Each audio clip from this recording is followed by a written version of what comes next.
નમસ્કાર દર્શક મિત્રો, હું છું રૂપલ લુણીચિયા. સંપૂર્ણ ન્યૂઝમાં આપનું સ્વાગત છે. વડાપ્રધાન નરેન્દ્રભાઈ મોદીએ ગરીબોના આર્થિક સશક્તિકરણનું ઉત્તમ ઉદાહરણ કલ્યાણ યોજનાઓના વ્યાપથી દેશ અને દુનિયાને પૂરું પાડ્યું છે.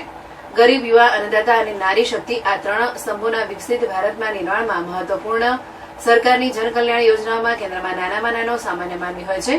મુખ્યમંત્રી ભૂપેન્દ્ર પટેલે સ્પષ્ટપણે જણાવ્યું છે કે ગરીબ કલ્યાણ મેળા એ ગરીબોને મળવાપાત્ર સહાય લાભ આપીને તેમના સશક્તિકરણનું જન અભિયાન બની ગયા છે.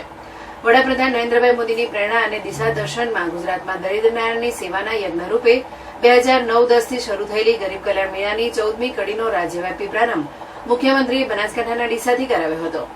રાજ્યના ગરીબ વર્ગો અને દૂર દરાજના આંતરિક વિસ્તારોમાં વંચિતોને ગરીબ વિવિધ કલ્યાણકારી યોજનાઓનો લાભ હાથોહાથ સરળતાએ પહોંચાડવા આ ગરીબ કલ્યાણ મેળા સફળ માધ્યમ બન્યા છે.